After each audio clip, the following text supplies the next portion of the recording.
दाखत चाललेत कुठपर्यंत? भीमाशंकर पर्यंत. सगळ्यात पहिला तुमच्यासाठी तुम्ही टाळ्या वाजवा.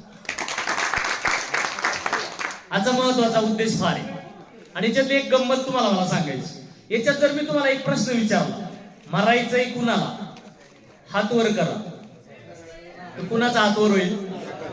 त्यांचा झालाय फक्त. बाकीचे सगळे कशाला आलेत? जगायला आले. आणि जगायला काय पाहिजे हेच आपण विसरून गेलो. आपण हेच विसरून गेलोय. आज तुमच्या प्रत्येक गावामध्ये फोन करा, सकाळी विचारा, जी 10 माणसं तुमच्या गावातील स्मशानावर जाळलेत त्याच्यातली 7 ते 8 माणसं फक्त अटॅकनीच मेले. कशाने मेलेत? फक्त अटॅकनी मेले.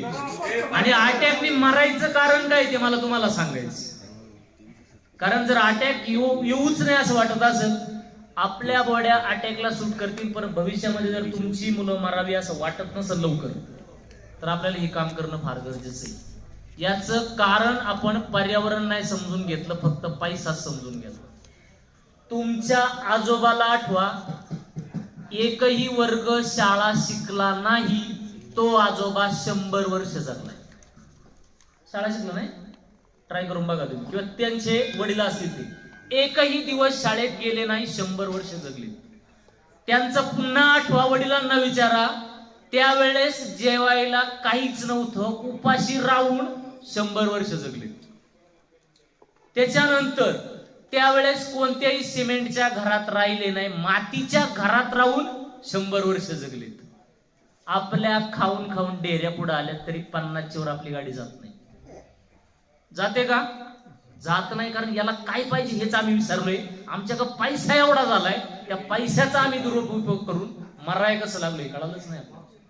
म्हणून म्हटलं की आपण जगायला काय लागतं हे समजून नाही घेतलं, आपल्याला मरायला काय लागतं हे समजून घेतलं.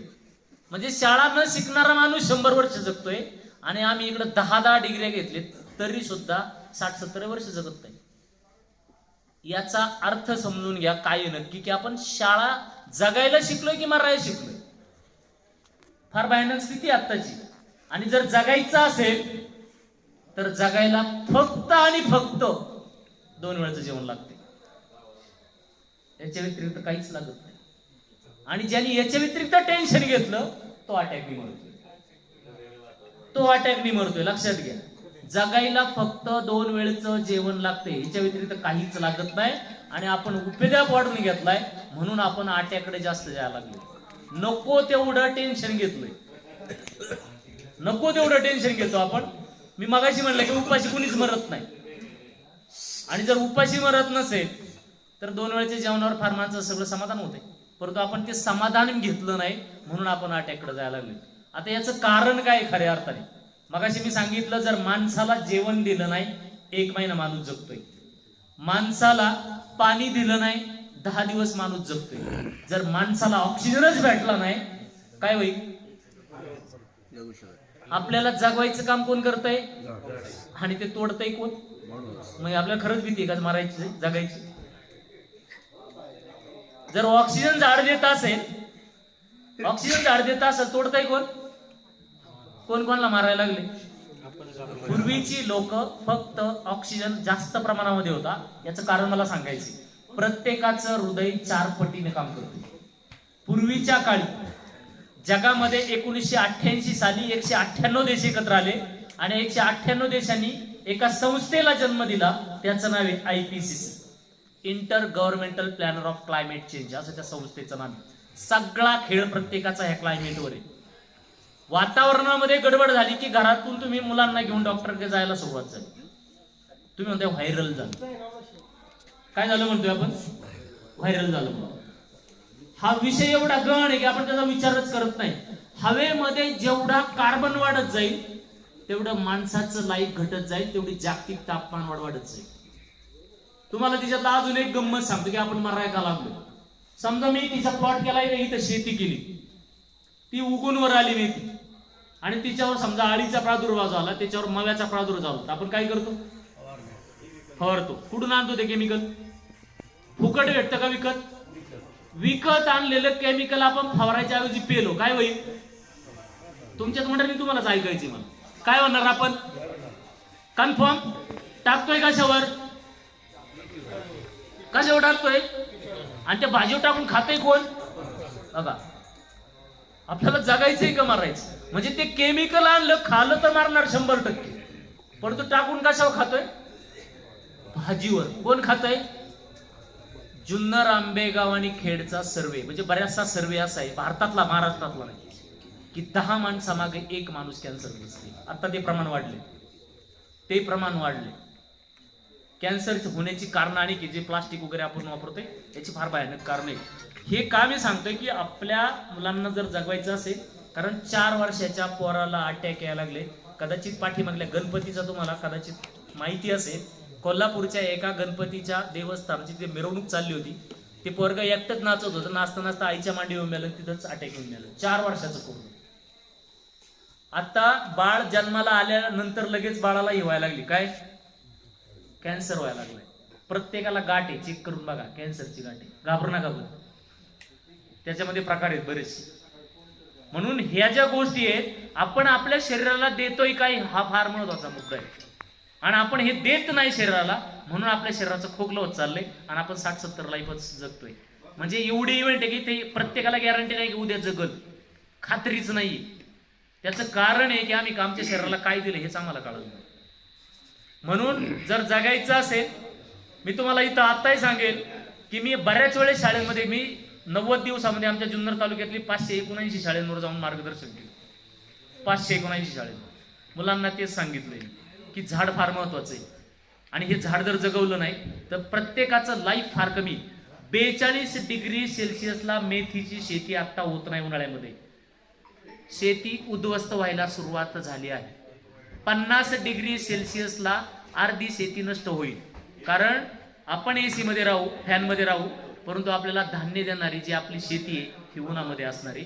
ती मरून जाईल उपासमारीची वेळ आपल्याला म्हणून पर्यावरण आपण समजून घेतलं नाही फक्त पैसा समजून घेतला या पैशासोबत फक्त पर्यावरण समजून घ्या आज तुम्ही जे बीज गोळे टाकत आले फक्त बीज गोळा फेकला म्हणून समाधान व्यक्त करू नका तो बीज गोळा प्रॉपर लागतोय का नाही हा विषय फार महत्वाचा आहे आणि मला वाटतं आपल्या पायवारीची संकल्पनाच ती पर्यावरण संवर्धन ही आपल्या वारीची संकल्पना आहे फार सुंदर आहे ही एक वारी नाही प्रत्येक गावागावामधून अशा पर्यावरणासाठी चळवळ उभ्या करणाऱ्या अनेक वाऱ्या व्हायला पाहिजे मी भागवत साहेब किंवा आयोजकांना या ठिकाणी निश्चित धन्यवाद देईन तर अशा वाऱ्या प्रत्येक ठिकाणी तयार व्हायला पाहिजे आणि वाऱ्यांच्या माध्यमातून झाडं लागणं फार गरजेचं आहे हवेत कार्बन वाढतोय आता मुद्दा मी लक्ष देऊन ऐका की अटॅक का वाढतोय हवेमध्ये कार्बन वाढतोय हवेत कार्बन वाढला की कार्बन जागतिक तापमान वाढली 60 डिग्री सेल्सिअस मध्ये टोटल विध्वंस आहे एकही माणूस जात टिकणार नाही 60 डिग्री सेल्सिअसला मोठाली झाडं जागेवर वाढून जाणार आपल्याला खायला शेतीमध्ये काहीच राहणार नाही जेवढा कार्बन वाढत जाईल तेवढी जागतिक तापमान वाढत जाईल आणि जेवढी तापमान वाढ होत जाईल तेवढे माणस जात नष्ट होईल महाराष्ट्रामध्ये 10 माणसं यावर्षी मेलेले आहेत उष्माघाताने आता ते एका देशाचं तुम्ही वाक्य ऐकलं असेल की तिथं 42 डिग्री सेल्सिअसला हजारो माणसं मेली आणि भारतातला नाही जगातला सर्वे जगामध्ये 100 शहरं गरम जी आहेत जगातली त्यांचा सर्वे केला 100च्या 100 गरम शहरं आपल्या भारतातली फार शोकांतिक आहे आपल्याला मी मागे सांगितले जगायला फक्त 2 वेळचं जेवण लागते घरातल्या पोरासाठी करोडोची संपत्ती जर कमवून ठेवलेली असेल त्या संपत्तीचा जर त्याला उपभोग घेऊन द्यायचा असेल पर्यावरण संवर्धन सुद्धा करा मी म्हणत नाही तुम्ही संपत्ती करू पण पर्यावरण हे फार महत्वाचं आहे कारण श्वास द्यायचं काम कोण करत असते झाडं करत असतात म्हणून ते फार महत्वाचं आहे तुम्ही 10 वर्षानंतर झाड लावलं तरी जगणार नाही आता फार भयानक स्थिती आहे आणि ह्या भयंकर स्थितीला जर आपण प्रत्येकाने जर आज कानाडोळा जर केला तर मला वाटतं आपण जे उद्देश आपला मी हात वर करा म्हणलं कोणाला मारायचे फक्त 1-2च जणांनी हात वर केला होता परंतु तिथून पुढे जर आलं तर प्रत्येकाला तेच व्हायला लागेल बोलण्यासारखा विषय तुमचा जास्त वेळ घेत नाही प्रत्येकाचं शरीर दुखतंय मी 3-4 तास कंटिन्यू बोलत असतो पर्यावरणावर फक्त मला तुमचे डोळे उडायचे होते याच्या व्यतिरिक्त काहीच नाही मी जुन्नरहून इथे यायचं कारणच तेवढं आहे की पर्यावरण काय असतंय आणि पर्यावरण काय देतंय हे समजून घेणं फार गरजेचं आहे मी याच्या पार्श्वभूमीवर अजून एक बोलेल मी अनेक वर्षापासून सांगतोय जर तुम्ही भेळ भजीपाव आणि वडापाव भेळ भजी आणि वडापाव ह्या न्यूज पेपरवर खाता असाल तर खाऊ नका सगळ्यात जास्त कॅन्सर करणारी शाई.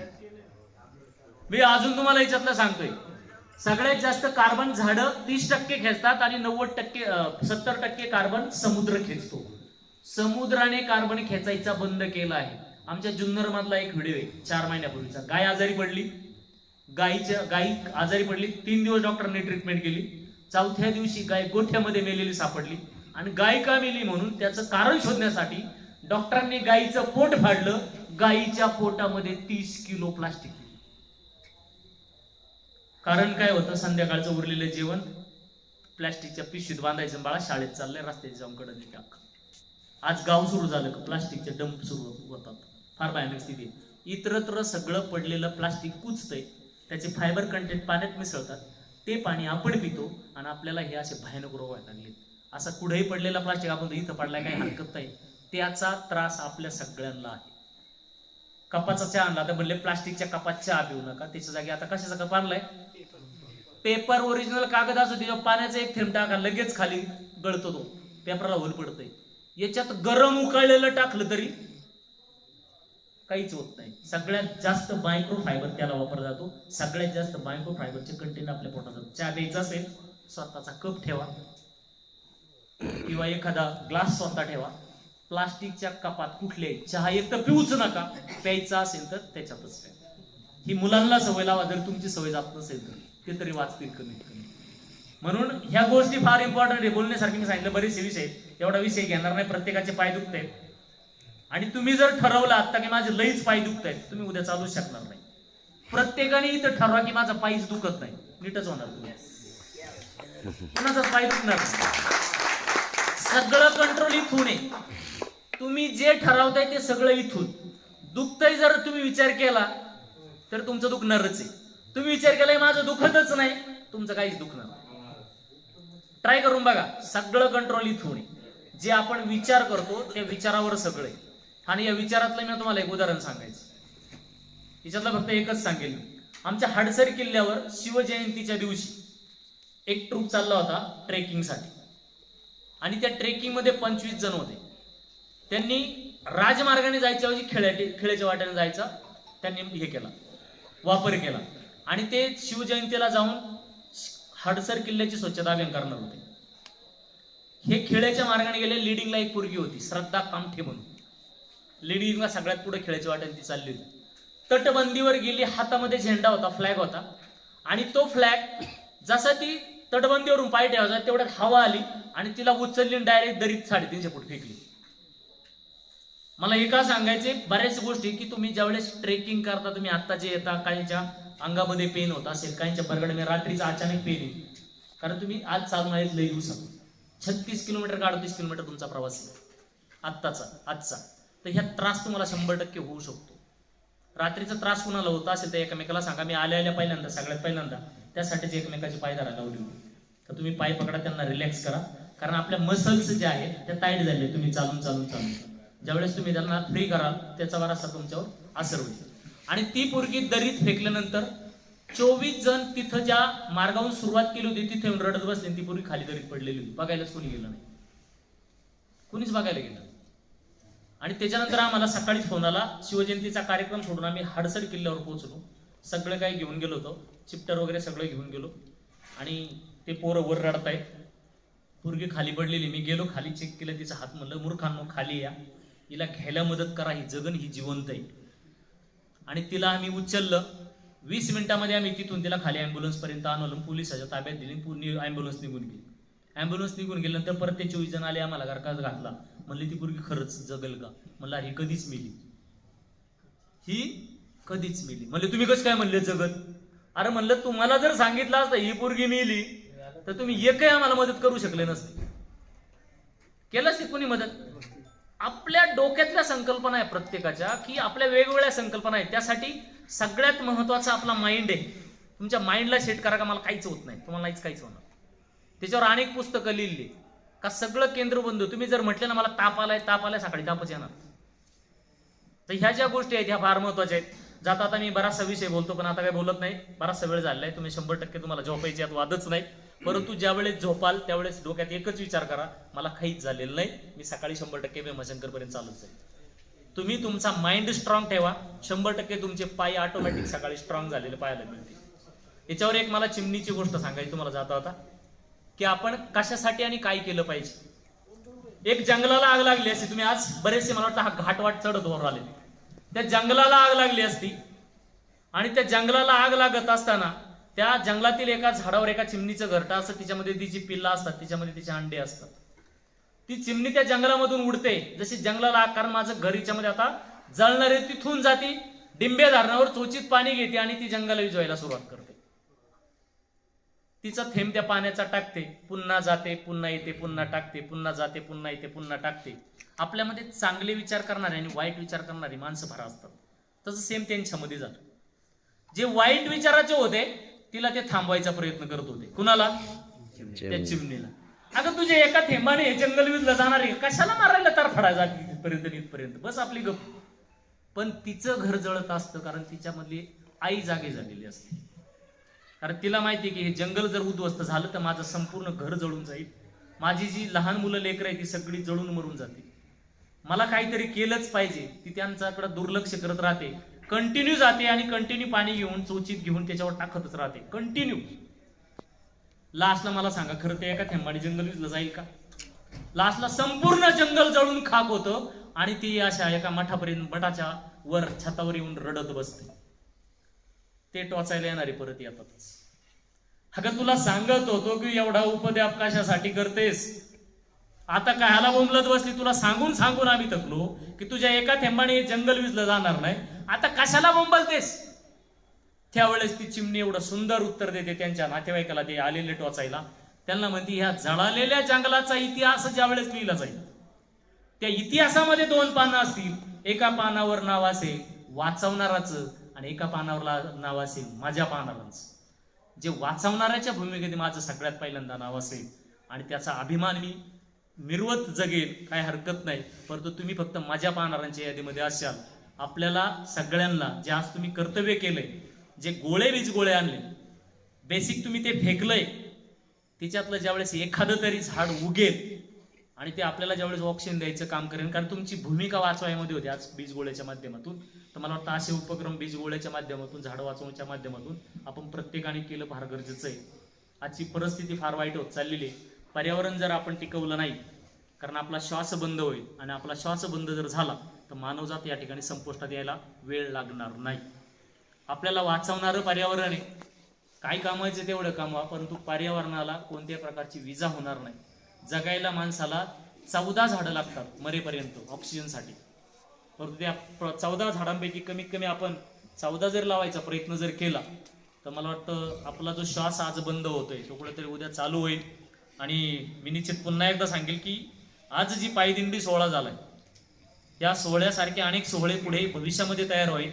मला वाटतं काहीतरी तुमची सर्वात 14 लोकांपासून झाली होती, 14चे 180 झाले, किती झाले? 80 झाले, आता 180-150 होत आहेत.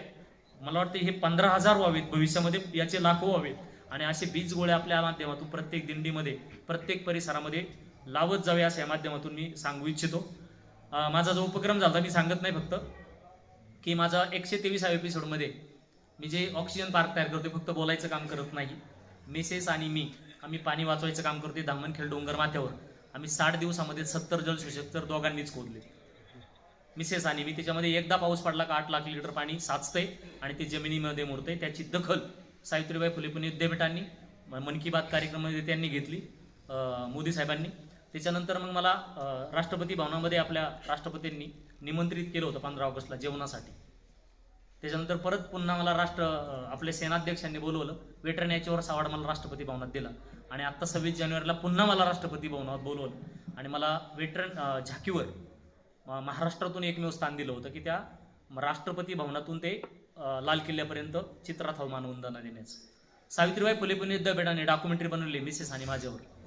त्या डॉक्युमेंटरीचं एक्झिबिशन, फिल्म फेस्टिवल शिलाँगमध्ये झालं आणि भारतामध्ये त्या डॉक्युमेंटरीला बेस्ट अवॉर्ड दिला. आता ह्याच डॉक्युमेंटरीचं आपल्या भारत सरकारने NCERT मध्ये शैक्षणिक फिल्म म्हणून त्या विभागामध्ये घेतलेली, त्याच्यामध्ये घेतलेली. काम जर करायचं असेल असं काहीतरी एक युनिक काम करत चला. मला वाटतं या ग्रुपच्या माध्यमातून फक्त इथून पुढं जेवढे तुम्हाला बीज लावता येतील, जेवढे तुम्हाला झाडं लावता येतील, असा एक उपक्रम कंटिन्यू जर घेतला तर मला वाटतं फार मोठं काम ह्या माध्यमातून पुढे होईल. आपल्या प्रत्येकामध्ये, मागाशी महाराजांनी सांगितलं होतं की प्रत्येकामध्ये एक भगवंत दडलेला आहे. त्या भगवंताला कोणत्या मार्गाने घेऊन जायचं हे प्रत्येकाचं कर्तव्य आहे आपल्या.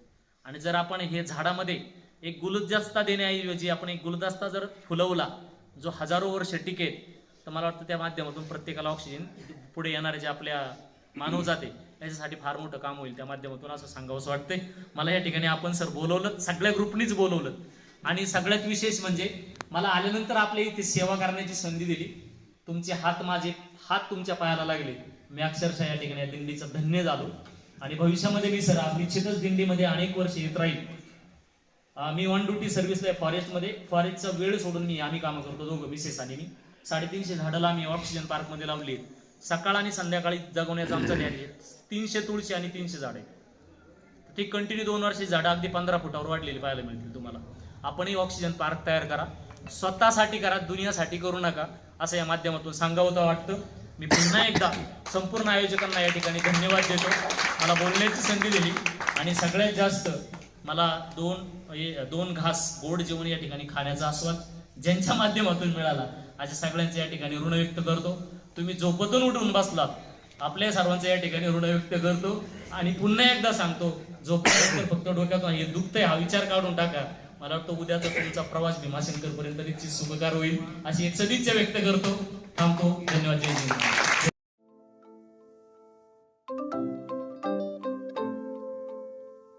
नवनवीन आणि ताज्या घडामोडींसाठी आज 24 तास सबस्क्राईब करा. त्याचबरोबर बेल आयकॉनवर क्लिक करा आणि मिळवा आमच्या बातम्यांच्या नोटिफिकेशन्स. तसेच आज 24 तासची प्रत्येक बातमी आपल्याला कशी वाटली हे कळवा. लाईक करून, कमेंट करून आणि आमच्या बातम्या शेअर सुद्धा करा.